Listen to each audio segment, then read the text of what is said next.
Welcome back to the channel Motor Authority Philippines. In the middle of the Cold War, as superpowers raced to dominate the skies and space, a lesser-known Southeast Asian nation quietly embarked on a bold and secretive venture. Few know that during the administration of President Ferdinand Marcos, the Philippines developed a missile program. Yes, the Philippines, known more for its tropical beaches and political turmoil than military innovation, had a secret weapons initiative called Project Santa Barbara. Welcome to Motor Authority, Philippines, and today, we take you deep into one of the most intriguing, mysterious chapters of Philippine defense history. The story begins in the late 1960s, when President Marcos, then at the height of his power, was determined to establish a self-reliant national defense.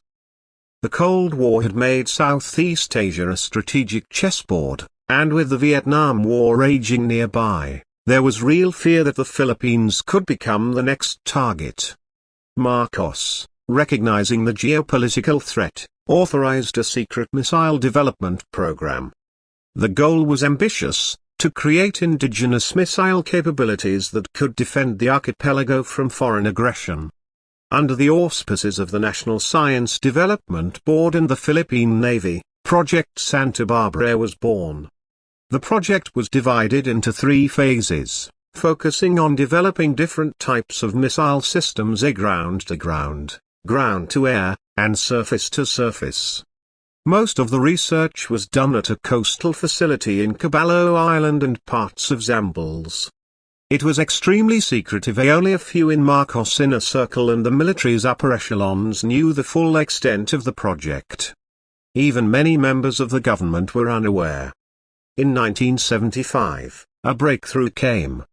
The Philippines successfully launched its first locally developed missile, codenamed Bongbong 1, a name that immediately hinted at the family legacy behind the project. This prototype was a solid-fuel, short-range missile said to have a range of about 20 to 30 kilometers. The test launch took place in a secured area, reportedly with Marcos himself in attendance, along with military brass and scientists. It was a success. But it wasn't just about technical performance. It was symbolic. A show of strength. A message to both allies and enemies: the Philippines was no mere spectator in global affairs. There were reports, though never fully confirmed, that other missile variants were in the pipeline, including anti-ship and tactical ballistic missiles. Some intelligence even suggested the Philippines was studying technologies similar to those used in the US and the Soviet Union, possibly with silent cooperation or at least observation from foreign defense experts. However, the program's development was heavily limited by resources.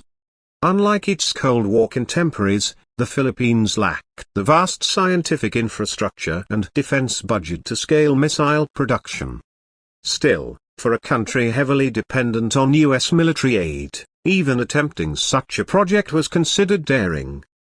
As the years passed and martial law gripped the nation, internal priorities shifted. The economy began to falter, civil unrest spread, and Marcos' regime became increasingly focused on political survival.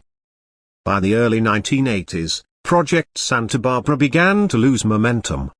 Funding was cut. Scientists moved on. And many documents surrounding the program were reportedly destroyed or sealed. By the time Marcos was ousted in 1986, the missile program had all but vanished into obscurity. Today, only fragments of the project remain, buried in archives, hidden in military storage, or remembered by those few who witnessed it firsthand. Why does it matter? Because it shows that even in times of political controversy, ambition and innovation still surfaced. It also serves as a powerful reminder of how national defense strategies are shaped not only by external threats but also by the political will and vision of a country's leadership, for better or for worse. Some argue that the money spent on Project Santa Barbara could have been better allocated to social services, especially during a time of growing poverty. Others insist that the missile program was necessary, a proactive attempt to break dependence on foreign powers and assert Philippine sovereignty. What's certain is that it remains one of the Philippines' most fascinating defense endeavors, a footnote in the Cold War narrative that deserves far more attention. As the modern Philippines continues to navigate the complexities of regional security and alliances, the legacy of Project Santa Barbara lingers like a shadow from the past. What if the program had continued? What if the country had managed to mass-produce indigenous missile systems? Could the Philippines have become a defense innovator in Southeast Asia? We may never fully know. But we can remember, analyze, and learn. This has been Motor Authority, Philippines. If you're passionate about forgotten military tech, Southeast Asian defense history, or you simply love uncovering hidden stories behind the machines that shaped our past, make sure to like, subscribe, and turn on notifications. We have more stories coming your way. Until then, stay curious, stay sharp, and never stop asking what could have been.